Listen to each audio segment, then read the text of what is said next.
Hello అందరికీ welcome to my channel Bhavishri. అందరూ ఎలా ఉన్నారు? బాగున్నారా? మా పాప వాళ్ళ ఫ్రెండ్స్ కలిపి మా చల్లార్లో అయితే ఇలాగ చిన్న గణపతిని అయితే పెట్టి చక్కగా పూజ అయితే చేసుకున్నారు. వాళ్ళకి తోచినట్టు ఇలా చిన్నగా డెకరేషన్ అది చేసి చేసుకున్నారన్నమాట. వాళ్ళకి ఎవ్వరు చెప్పలేదు, వాళ్ళకే అనిపించింది అన్నమాట గణపతిని పెట్టుకోవాలని. చక్కగా శ్రద్ధగా అయితే చేసుకున్నారు. మాకు కూడా ఇంట్రెస్ట్ అనిపించి పూజకి అన్నీ కూడా ఇక్కడ సమకూర్చామన్నమాట. ఇలా బుక్స్ అవి పెట్టించి పూజ అయితే చేయించాము. వాళ్ళు స్టోరీ కూడా గణపతిది చాలా ఇంట్రెస్ట్గా విన్నారు. అలాగే మీకు వినాయక చవితి మెమరీస్ ఏమైనా ఉంటే నాకైతే కామెంట్లో షేర్ చేసుకోండి. మాకైతే చిన్నప్పుడు చాలా ఉండేవి.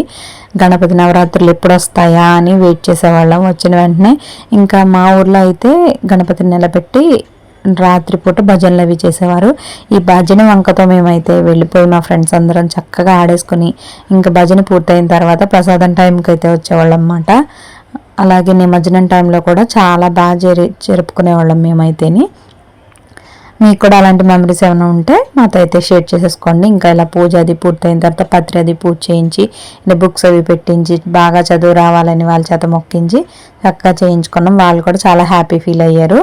ఇలా పూర్తయిన తర్వాత ఇంకా వినాయకుడికి చాలా ఇష్టమైనవి ఇంకేముంటాయి, ఉండాలే కదా, అవి కూడా నైవేద్యం పెట్టేసాం అన్నమాట. ఇంకా ఈ వీడియో నచ్చితే కనుక తప్పకుండా లైక్ చేసి షేర్ చేసి తప్పకుండా సబ్స్క్రైబ్ చేయండి.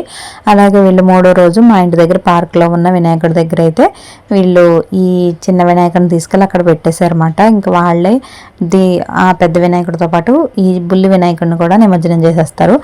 ఇప్పుడు అందరి పిల్లలు లేరు అన్నమాట, కొంతమంది ఊరు వెళ్ళారు. సో అందుకని మా పాప ఇంకెదురు కలిపి బ్యాండ్స్ అవి కట్టుకొని వాళ్ళు గణపతి బప్ప మోరియా అంటూ వెళ్ళిపోయారు.